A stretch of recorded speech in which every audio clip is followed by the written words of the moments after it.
Hello and welcome back to the Imperfectly Empowered podcast. I am your host, Ahna Fulmer. Today we have an old friend of mine. His name is Zac Bauermaster. Zac is a principal, author, and speaker, passionate about encouraging others to grow as leaders inside and out, empowering us to grow our vertical relationship with God and spread it horizontally to the people we lead, especially our families. Welcome, author and speaker, Zac Bauermaster. Zac, welcome to the show. Thanks, Don. I appreciate you having me on again. It's great to be here. It's fun to have you again.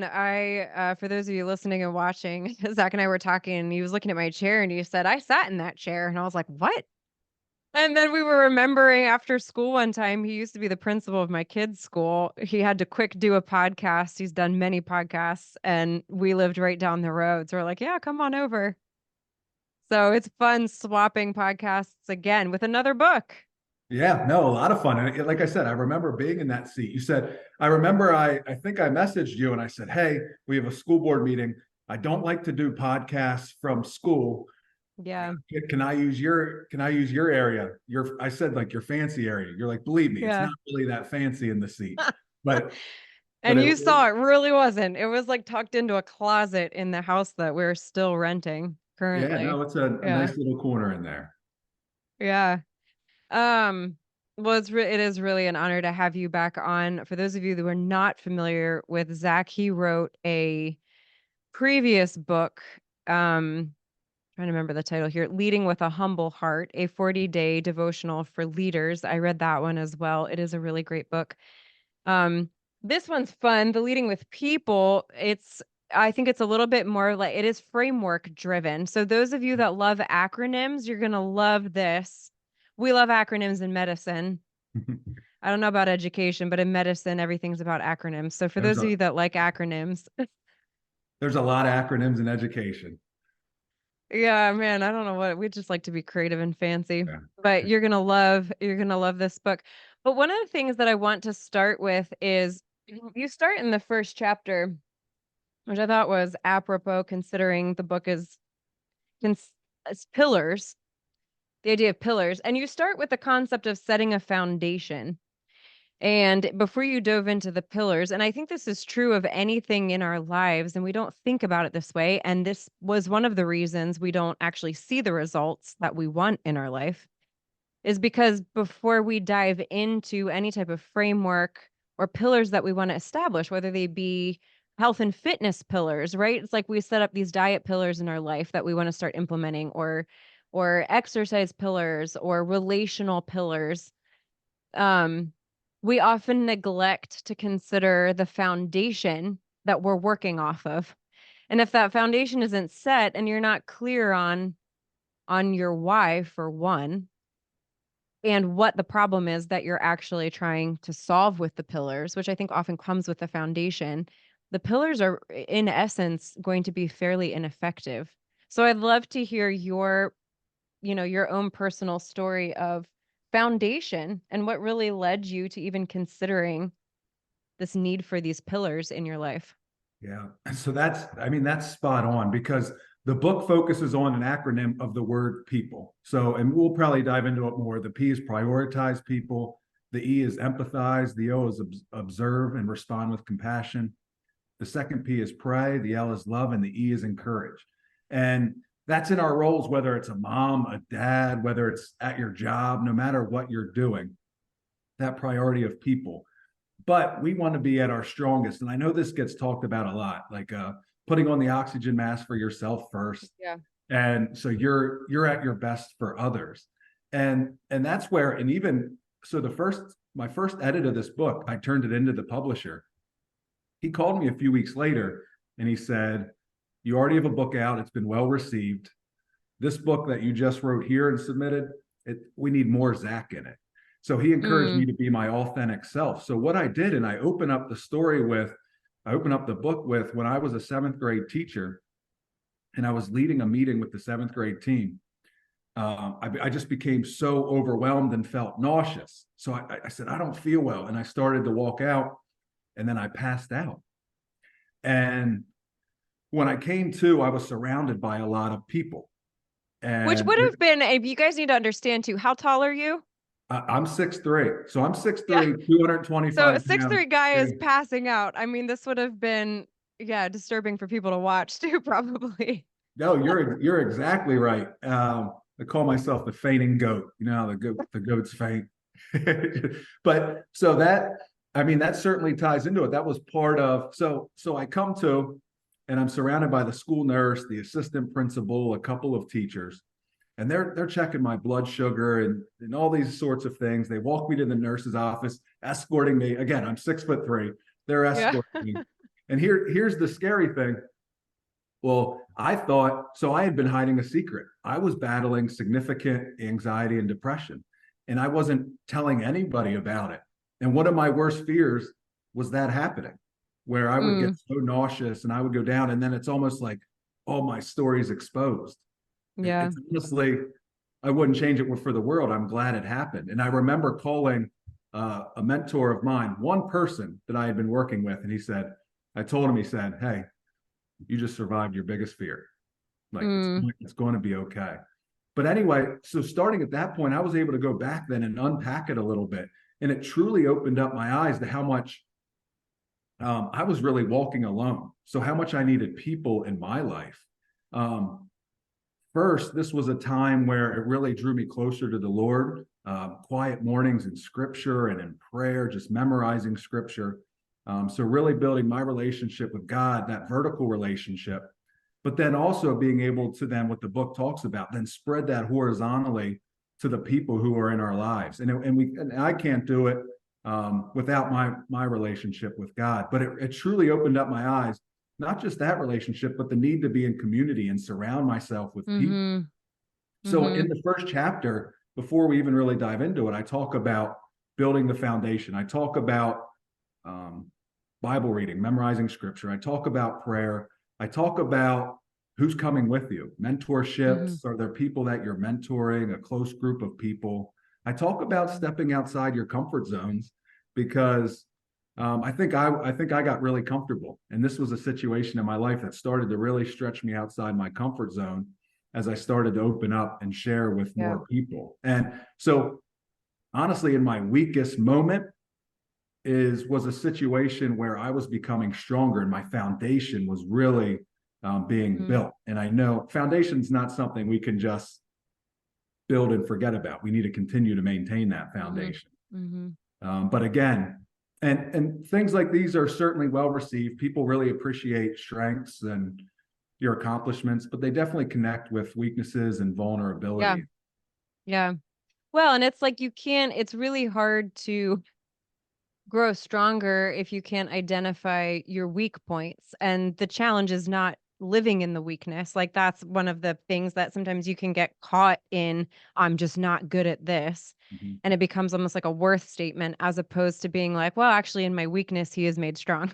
Yeah. You know, Yeah. and being able to leverage that in a way that actually ends up being for our good, not for our downfall. There's something you said though that I would love to highlight because I think this is a piece that is so hard to recognize in our life. You mentioned that you were alone. But I think this is the subtle misunderstanding about loneliness is having, I mean, knowing you, and we have very similar family dynamics. Mm-hmm. Like you were probably rarely alone. Yeah. Like you're not the guy that has no family, who is estranged from extended family, who doesn't have social connections, or who struggles to interact with people on a daily basis. We're really similar in a lot of ways. Like connections probably strengths of ours. So, I want to pause there for a second because I know what you're saying. And I think there's a lot of people, especially men, who I think struggle with this more, is help clarify for us what you were feeling when you said I was walking alone. Because to the external eye, I am sure you weren't actually alone. So what does that look like and what does that feel like? And then what changed practically? Great point. I was surrounded by a lot of people. So I was Yeah. surrounded by a lot of people. So my wife Carly had two kids at the time, and I was a teacher, I was a coach, And I think the biggest thing is this, it was keeping this story inside. Like, hey, I started to feel like, you know what, I'm battling something. And Mm-hmm. I remember I wanted to be in moments with my kids. I'm supposed to feel happy. I couldn't sleep. So I had a lot of physical symptoms. And I know we've talked about that a little bit before. Nausea, the heart's racing, always checking my heartbeat. Went to the doctors a couple times because I thought, hey, maybe something's wrong with my heart. Everything was checking out okay. But in all that time, I was keeping it inside. So in my head, I was building it up, and it became, and I was magnifying this, and it became bigger and bigger and bigger. And to the point, I slowly started to say some things to my wife. Like I just slowly started to trickle it out there. Like, hey, I think I'm struggling a little bit. I had never felt anything like that. Yeah. A coach, a parent, a teacher, like everything had always gone according to plan. And it's like I kept checking these boxes, but I kept Mm-hmm. feeling worse. Mm-hmm. And I think that that's the biggest thing when I almost chose to be alone. And I slowly started to distance myself where I didn't Mm-hmm. want to feel nauseous. I didn't want to have that feeling of going out in public. So I would actually fake sick to my wife, say, oh, I'm not feeling too well. And it caused me to start to distance myself from even people around me. Mm-hmm. Yeah, and what I'm hearing is, I mean, the takeaway that I'm getting is the idea of it's almost like an emotional loneliness. Mhm. It's that idea that there's not a sense of comfort and um, security in being vulnerable. And so, in keeping it in, it's not that you're socially alone, but it's a sense of if I share this and make myself uncomfortable, one, it might be a hit to my pride because I should have it all together. Mhm. And two, then I have to talk about it, right? I Mhm. think this is half of Yeah. what keeps us back is it's like I don't feel good keeping it in, but if I let it out, then I inherently have to talk about it, which is also uncomfortable. Yeah. So it's I That's feel like that's yeah. the loneliness. And that's immediately how I felt when I opened my eyes and realized I had passed out at school. I was like, oh no, my worst fear. You're like, "Don't look at me, just don't look Yeah, at me." I now, like I had, just like you said, I thought I have to have it all together. I need to be strong for Yeah, my wife. I need to be strong for my kids, for the team, the kids in my class. And that time I felt so vulnerable. yeah, And but like I said, it's been such a blessing. And I would encourage anyone listening who is struggling, or just open up to people. Start to tell your story, yeah, because and I say this in a humble way. Now there's two books written that have really stemmed from this yeah, struggle in my life, where yeah, I just started to talk more, and now like different opportunities to speak to different groups, and it's so now I mhm, talk about it a lot. mhm, But and like I said, those difficult times are really where, and I know God softened and shapens for what lies ahead for me. yeah, Because now I was teaching there. I've gone on now. I'm a principal, and just had some really neat leadership experiences that I yeah, know God was preparing me for. And certainly, yeah, I always say this, in my upbringing, there wasn't a day, there hasn't been a day I haven't known Jesus. Just a wonderful upbringing. But it mhm, also went very well, and as I said, it also went yeah, according to plan. And then mhm, sometimes you think you're going to get married. All right, that'll fully satisfy me. Or we're going to have kids. Now I'm fully satisfied. Or I get that mhm, job. That's it. And it's like I got that feeling where maybe I was searching for my identity and those things. And yeah, I played college sports, and that came to mhm, a close. So people always chase things. So I'm, mhm, especially this year, I always pick a word of the year. My words follow, and I think of Psalm 23 and David. The Lord is my shepherd, and it talks about he leads me by still waters. He restores mhm, my soul. And just that idea of to truly lead, we need to be following. And I think that's been just that identity, for my identity in mhm, Christ, versus all those earthly things that I tend to like to pursue, but yeah, they don't fully satisfy me. It's almost always a what's next. But I also yeah, struggle because I want people to maximize the gifts God has given them as well. yeah, So that's yeah, certainly taking risks, and that's certainly trying things. yeah, Yeah. yeah. Well, and I think it speaks to the idea of, um, yeah, not just identity, but also a sense of where do you truly find your security? Mhm. And your experience of, if we're talking from a faith walk, it's the difference of knowing Jesus and experiencing Jesus, right? It's like you can know of somebody, Mhm. when you're dating, it's like you hear of someone, oh, I know of him. I might even know a lot about him, but that's not what inherently creates that intimate relationship. It's the experience, it's the being together and experiencing the emotions that come from that. That is ultimately what ends up translating the knowledge into that intimate relationship. And that's really what those difficult times, at least in my life, do for us is it takes the knowledge and now suddenly it turns it into an intimate experience because now there's a dependence Yeah. that requires me to trust in him when I have have nothing else. I'm laying on the floor looking at everyone Yeah. No, I mean, that's so looking good. down at me. Yeah, I read this morning in Psalm when David said, when I felt secure, I thought I won't be shaken. Like just, Mm, yeah, when there's times we felt that we feel secure and like yeah. we're in control. But you're Yeah. exactly right. Building that trust. It's not knowing. And I like what you're talking about there, that idea of knowledge, almost knowledge versus wisdom. And I heard a quote once: knowledge is knowing tomatoes a fruit, wisdom's not putting it in a fruit bowl. Where, Mm, all right, you know it, and and then like it's, as we read the Bible, it's not just to know about God, like you're saying, it's to know God. mm-hmm. And Well, and then to take that and analogy a step further, then I would argue so there's like knowledge, wisdom, but then the experience is then eating the tomato, right? yeah, It's like yeah, taking it that step further where it's not just knowing God, it's not just knowing about God and living with wisdom, but then it is that intimate experience that feels really intangible because it's a spiritual transaction yeah, that is different than a human to human one. And so it's hard for us to comprehend, and yet it's so very real. And the best time to experience it is in those broken moments, which I yeah. think you frame really well in your first book. I remember having this conversation in Leading with a Humble Heart. I think you dive into that more. So for anyone who is kind of in that place and wants to dive more into that idea of what is it like to just allow yourself to be broken in humility, I think that devotional is a really great. And of course, we'll have the links to these books And in the show notes. Before we dive into leading with people, Zach probably remembers this before, but we're going to play a Would You Rather again. oh no, I'm Oh, nervous. What do no. you got today? I What do you know. have today? You have no idea what's coming. Okay. Would you rather? I can't remember what I asked you last time. So it's like having dementia, right? It's like a new Yeah. experience every day. Here we are.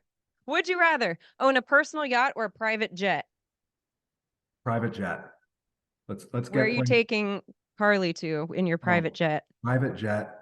Let's um let's go to Hawaii. Let's go to Hawaii. That's a But good I also need decision. to go to another country. I'll be honest. I've never been outside the country. No, I have been. I Mm. just went to Mexico. You know what? I went to Mexico in the fall. I have been outside the country.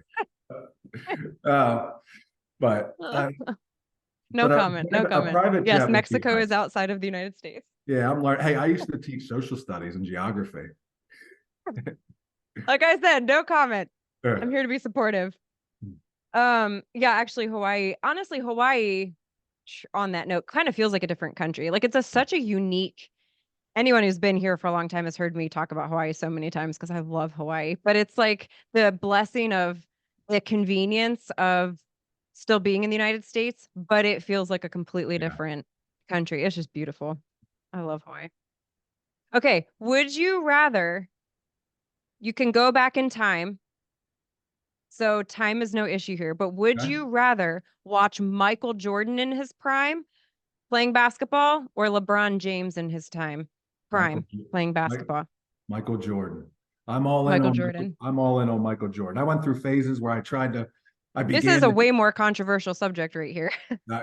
I started to collect his sneakers and realized I couldn't keep up with collecting his sneakers. Got all Yeah. the got all his some DVDs. I was a big Bulls fan in the 90s. Yeah. I mean, Michael Jordan was our time. That Yeah. was very much like Oh, I I grew up was with Michael Jordan. I was Yeah. just a huge fan. All those commercials, if I could be like Mike, Gatorade. Yeah. But LeBron James is So funny. phenomenal. I'm not a LeBron hater. He is phenomenal, especially the duration. of his career, but Yeah. I But he's love no it. Michael Jordan. Yeah, That's the bottom line. yeah. Would you rather candy or baked goods?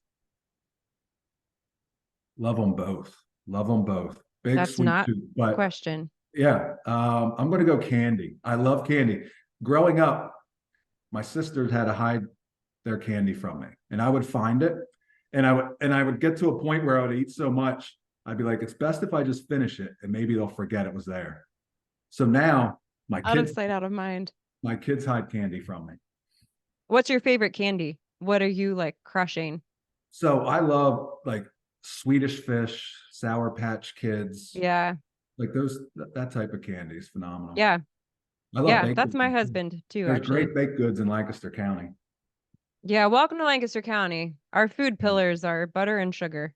So, all right, real quick. So your husband eats a lot of candy. The guy's Yeah. ripped. The guy is ripped. Yeah. He's ripped. He's No, helping me I get back in shouldn't. shape. I Yeah. saw him. He posted a picture of him weed whacking one time. I was like, I got to get back in shape. I'm sure you are hardly in terrible shape either, but I should clarify he doesn't eat a ton of candy, but we're totally different in that, like, I would take a baked good any day over Sour Patch Kids, where like he would very much Yeah, love like Sour Patch Kids, yeah, Skittles. Yeah. yeah. No, I Sounds good. want baked Make goods. sure you show him this part of the podcast. Zach's getting a shout out. Okay. Would you rather be a ninja or a pirate? This is a very serious question. Ninja or a pirate? I think ninja. Ninja sounds fun. What would you do with your ninja skills? I don't know. I just picture some. I don't know. I don't know. I right away I thought sneak attack, sneaking around. I don't know who I'd want to sneak attack them. You're not really sure who he'd be attacking, but Yeah, it'd be nice to have the skills though, for sure. It yeah, feels cool. yeah, Yeah. Unless you're pulling like Johnny Depp vibes from Pirates of the Caribbean or something, and then it's yeah. like that's pretty cool too. What was that other movie with Tom Hanks and the Somali pirates? Oh, I don't Um, know that one. I forget. There was a. I mean, obviously the pirates weren't good in that one, but they were well. They there was a good actor there. Yeah. Made it look fascinating, like Yeah. the real pirates out there. Yeah, It is a wild, yeah, the whole like the reality of what it would have been yeah, like once upon a time to be yeah, a even if you're not a pirate, but just on these ships with no lights. Like we don't think about that, but their only fuel source would have been like a fire on a like a porch. How yeah, dark it would have been yeah, in the middle of the ocean. I mean, it's really that's a yeah. creepy thought. Yep. So ninja, yeah, we're going Yeah, I'll ninja. stick with ninja. I'll stick with ninja. We'll stick with our ninja skills on the land. So we talk about leading with people, and I like how you started the book with this concept or trying to elucidate this idea of we want to align ourselves vertically to lead horizontally. Tell us, obviously, people, you need to get the book to read it, but give us this idea of the six pillar framework and how we are in sort of short version using people as an acronym to lead better in our Yeah. families or in our workplaces, anywhere.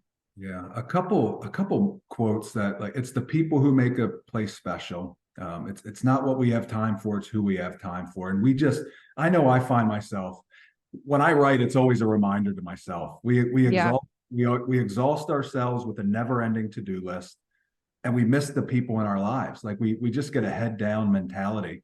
And it's Yeah. in the prioritize section. I talk about how one time my wife sat down and she basically told me, you're not practicing what you preach. And our Mm, family is becoming a byproduct of it. So then I thought about the idea of byproduct, and it's a secondary unintended result. And that froze me. That's no way what I wanted my family to be. yeah. But I realize I do the same thing at work where you come in, you have a list. I want to make sure I get these things done. And people become a byproduct, an unintended, a secondary result instead of prioritizing those things that we focus on. And one time I remember I would work hard all week. And then Saturday, I get to the point, hey, it gives me a chance to get caught up on work. And my wife said, I don't want to see your laptop out this weekend. And I got it out and she saw it. And then, you know, the times when you're just in trouble, maybe you don't know this time. Maybe Zach knows when he's in trouble. So I just start following her around the house because I want to Yeah. make it, I want to make it all better. And I remember we were Yeah. standing in a room and she told me, she said, look around, Zach. And there was a pile of laundry. And she said, what if I always said, there's just one more thing I need to finish before I'm with the kids? What if I always just said, there's that one more thing I need to finish? I just have to do that. She said, you say that all the time. I just have one more thing to finish. I just have this. And she said, our relationship with the kids would suffer. And that was a moment that really stood with me as far as even leading in my family, but leading at work. And that's where that P really starts off with prioritizing people. So that was just a powerful, my wife, Carly has a lot of wisdom. And that's something that just really stood with me with prioritizing people. And then in the book under prioritize, I talk about prioritize the way we greet people using their name. Something else I include is prioritize your most precious crop, and that's our family. And I share the story in there. We got a call that my 93-year-old grandfather was passing away, and we went to Western PA, drove 3 hours, and we circled around for really his last days. And our family we like to circle up and pray, the Bauermaster family. And I remember my cousin prayed just sort of all the accomplishments of my grandfather. We called him Grandpa, but he said he was a humble farmer who always took care of his most precious crop, his family. And again, that's something that stood with me. Just taking care of those people right within our sphere of influence and helping them grow as leaders as well. So I'll often take those learning moments in the home and help myself and help others try to recognize that concept of prioritizing people. So I know I'm only talking about the P right now, but that's a little bit on prioritizing. Mm-hmm. Yeah, and I think the prioritize concept is just, it is really hard because we are also called to action. There are things that we need to do, but then learning how to fit that in so that it's not superseding people. It is hard. I mean, it's like this is me empathizing. It's a Yeah. great segue into the next one with that sense of like we are not going to get it perfectly. And I appreciate that you're so willing to make that point because especially for those of us that are high achievers and we feel called to what we're doing and serving, but I don't believe that God will ever call us to something at the expense of our marriages and our families, specifically our kids. Mm-hmm. And so how do we live in that tension? And I think David is one of my favorite examples of scripture of living there. It's like he just owned it that he did it imperfectly and he grieved it and then he apologized, and he moved on. Yeah. Right? It's like that concept of I've been ordained, but I'm exhausted. I'm human. Yeah. I'm going to rejoice and then I'm going to suffer and then I'm going to move on and Yeah. trust the Lord. Like, so to Yeah. me, the prioritize for those of you being like, oh, it's so hard to do. I hear it. Zach hears it. We're going Yeah. to do it imperfectly. And then we take the community of people around us and learn. Exactly. And it's that give yourself grace. And it's not. Yes. And I think you're right though. I think we always need to stop and examine how are we leading in our homes? Because I've been blessed with some opportunities now to expand and just some like speaking with a school in Yeah. Tennessee, speaking with a Mhm. school in Tennessee or Virginia or get invited to Georgia. And I always pause and I never want to go there and talk to them about leadership or growing as a person if I'm not doing it in my home or where I'm serving at Providence Mhm. Elementary School as principal. So Mhm. I think that's always a good gauge of how things are going and deciding whether Mhm. we take different opportunities depending on what season of life or what rhythm we're in. Mhm. Because there's certainly different rhythms, and it's not so much a work-life balance, it's a work-life rhythm. Like that Carly knows Yeah. there's different seasons of my work, and we Yep. we start to know that as a family. So everyone is different. Yeah. Yeah. Absolutely. We're empathizing. Yeah. My segue into the next one.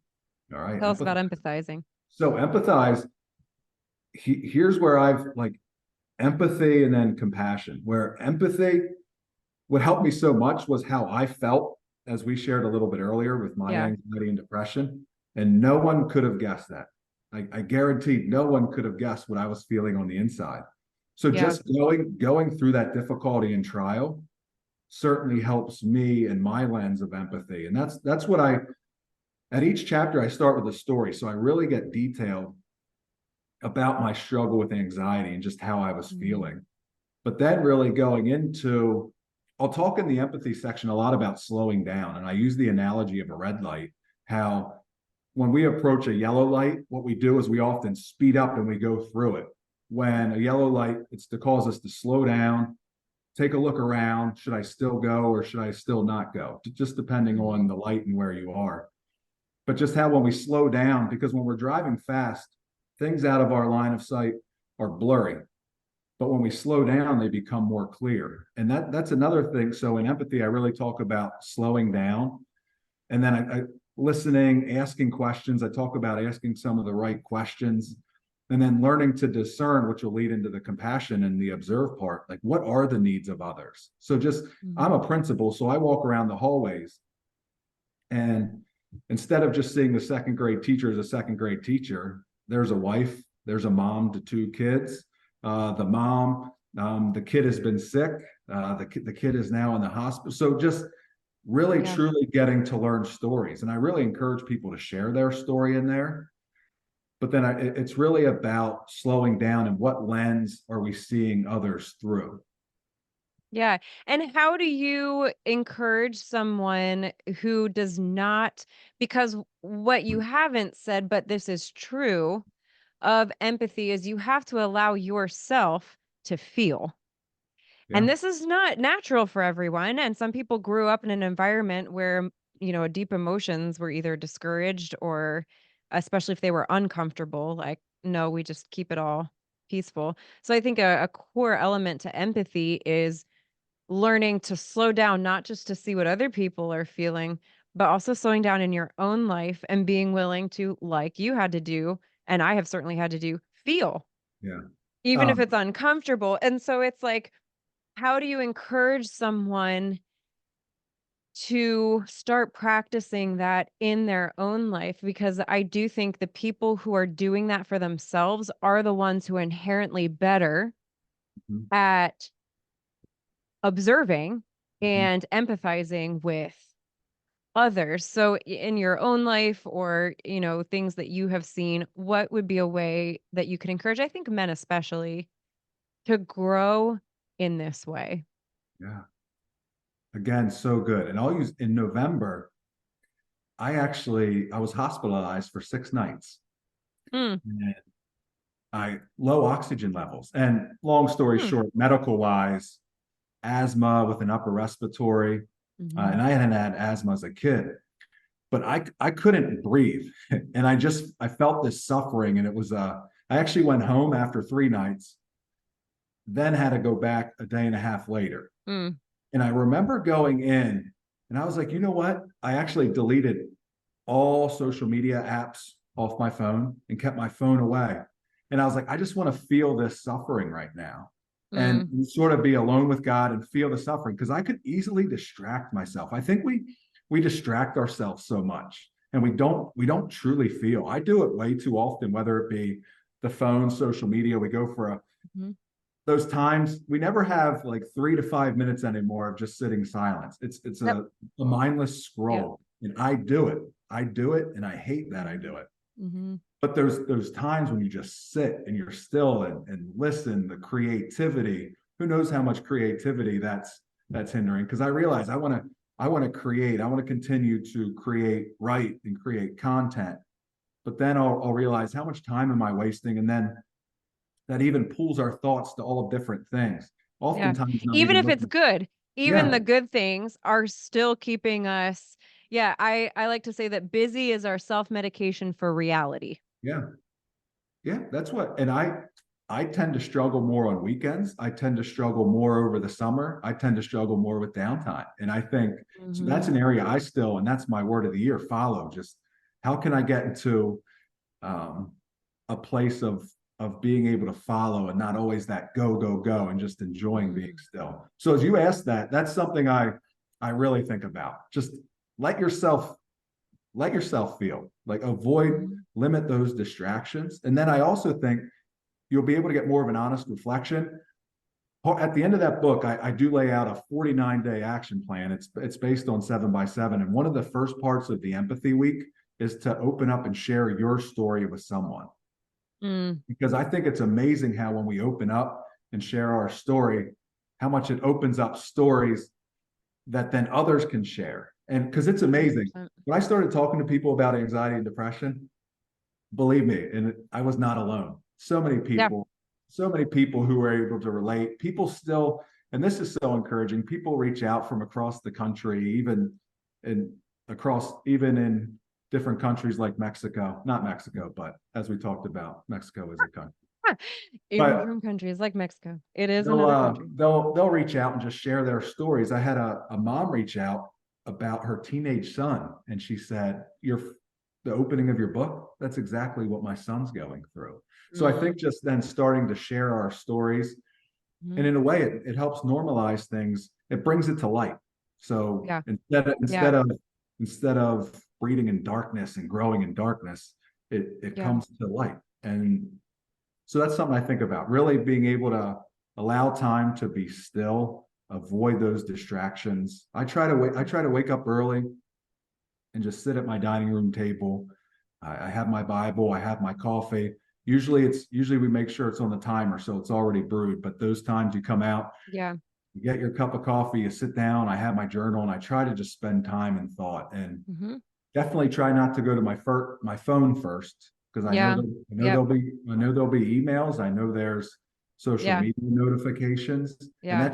that just pulls my mind for the day. So I almost like that precious time before I'll word it like this: before you open up to the world. Yeah. It's I'm just here before I Yeah. start with the world. 100%. I mean, that's literally the concept of my health and fitness program, Early Morning Habits, the idea of starting your day being, not doing, and especially allowing yourself that rest from the busyness to really allow yourself to feel and identify it and not be afraid of it, and ultimately allow the Lord to strengthen you through it. I just want to show you guys, those of you watching, those of you listening, you can check out YouTube, but this is the actual like 49-day. There's challenges here. There's places for notes. I don't even know how well my camera's picking that up, but I do love when books are interactive and you can actually have spaces to write notes in. I keep interrupting you, but you can like power through the rest of the framework, the pillars, and then specifically the challenges for us in them. Yeah. So then the empathy, when we slow down and we observe the needs of others, we learn to discern the needs. So we truly so it really goes in order. We're taking Yeah. care of ourselves first. We're building our foundation. We're prioritize getting to know people. As we get to know people, we can better empathize with them because we know where they're coming from. Yeah. When we know where they're coming from, we can then respond with action. So the next chapter is observe the needs of others and respond with compassion. And I like to think of compassion as empathy in action. And that's where we're actually taking action. And compassion doesn't have to be anything huge. The example of the biblical story I use in there is the Good Samaritan, when man was beaten and robbed, and then you had priests and people of the church cross over to the other side of the road so they wouldn't have to pass him. But then the Good Samaritan sees the need, comes in, and takes care of that need. And just how are we doing that in our homes and in our workplaces as well? And like I said, it doesn't have to be anything huge. Sometimes that can be a hug. Sometimes it can be a phone call, just checking in on somebody. I like to tell the story. We were going to Ocean City, New Jersey. We had our car piled up, and on the back, we had 5 bikes, and we were ready to go. And I took a picture of it before we left. We started down the road, and I didn't feel right, so I got out and shook it a little bit. I came in, I told Carly, oh, we're good to go. We drive about 3 more minutes, and crack, the bike rack slams to the ground. One of the bikes is destroyed, and they're just dragging. And I remember I called my brother-in-law, and I said, hey, can you come help us get our bikes back to the house? So my brother-in-law, and I talk about this, sometimes compassion is stopping what we're doing. He stops what he's doing. He comes to see us.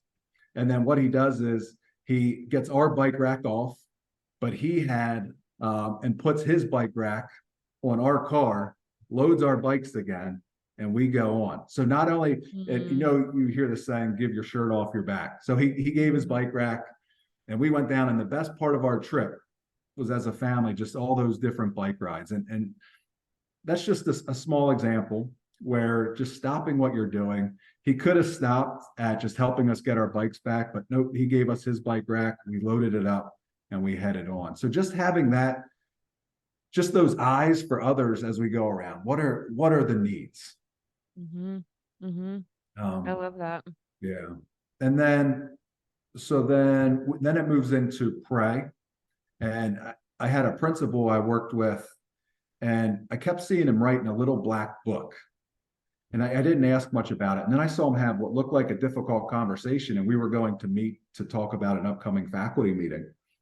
And he came back and he wrote in his book. And I said, "Can I ask you, what Sounds do like you, a therapy session. I'd be yeah, like, yeah, what do you, yeah, what are you like, writing about me? what are you writing in this book?" And he held it up, and he said every principal needs a little black book. And he said what he does is he has difficult conversations with people, and he finds out some of their needs and some of their hurts. He just writes it in his notebook, and Mm, he uses it as a prayer journal. I mm, like to take those things too when I know of certain difficulties, and I'll actually put it in my calendar, even if like something happened and it's a year from now or 2 years, and I'll put as a reoccurring calendar invite. So that's I a can great reach idea. out to people, and I don't do it to be manipulative. Like, how does he remember? Because I think we need to be intentional with that. Mm-hmm. But he said one of the best ways we can lead people is by what they may never see, and that's praying, for Mm, people, and often praying with people. And what I talk about throughout this book is how my eyes were opened up and how people came alongside me and did this in my journey, and just lessons I've learned that I can take to others and want to spread to them in their journeys as well. And then we get into the L, and that's where I talk about love. And you know, a biblical form of love. Love is patient, love is kind, love is gentle. And just walking alongside, those aren't common words you hear in leadership. mm-hmm. Patient, kind, and Mm-hmm. gentle. And so it really dives in there, um, just with how can we show love to others. And then the E is encourage. And one of my favorite verses is 1 Thessalonians 5:11. Therefore, encourage one another and build each other up, just as in fact you're doing.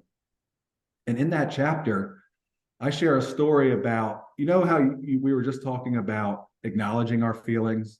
Um, I don't know if I want to use the word accepting the feelings, but just understanding, hey, I'm feeling a certain Yeah, way. being aware of them. Yeah, Yeah. So absolutely. it's not like I don't get anxious anymore. I still get Mm-hmm. anxious. I have times where I Mm-hmm. feel down, but I just noted like, hey, I'm feeling like this today.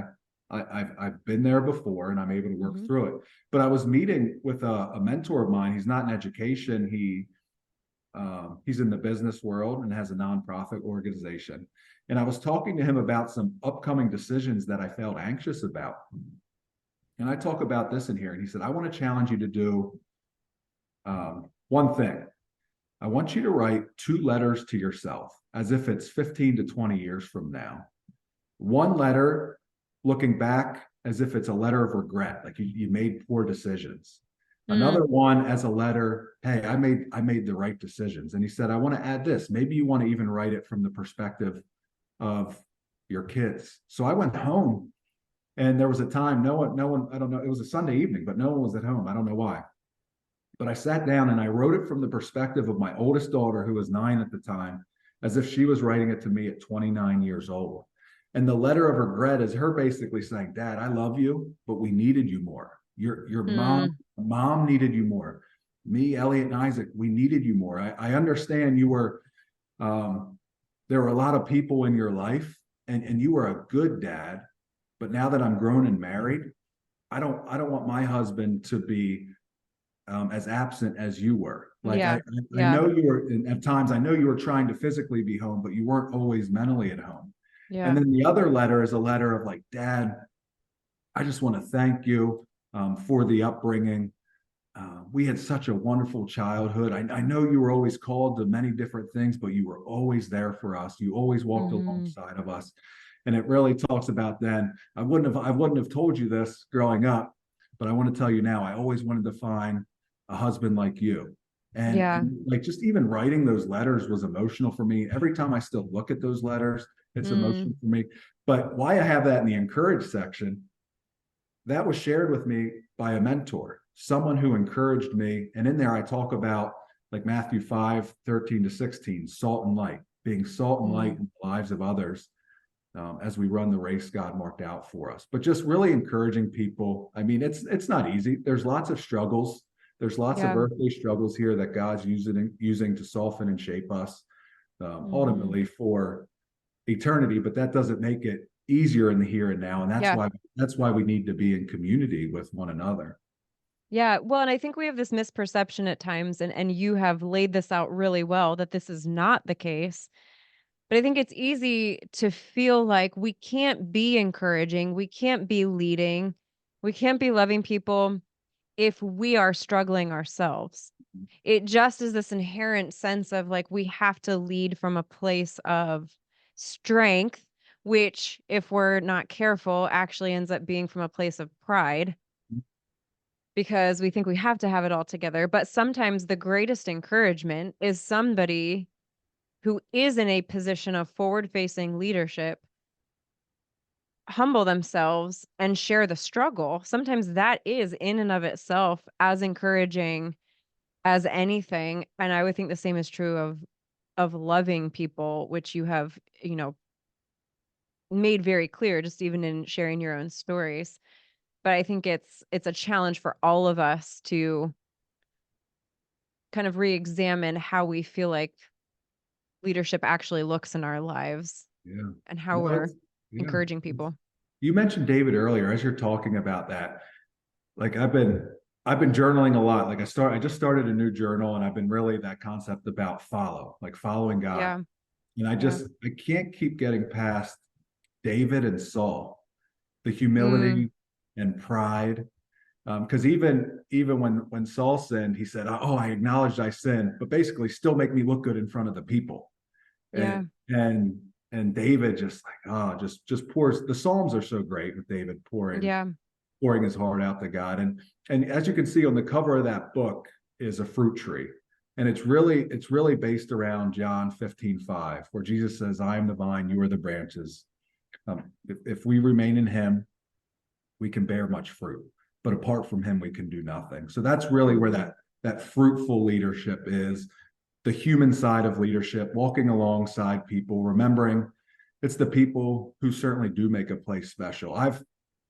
I left Manheim Central where I was assistant principal, and I just remember it was so hard to leave. Just those people, those connections that you build. Mhm. You go through so many things day to day, and you don't even end up remembering those. It was during COVID too, but it's the Yeah. relationships. And then I remember when it was time to say goodbye at Kissel Hill, and I told the staff because it all Kissel Hill was shorter than I expected with the positioning Mhm. opening up at home.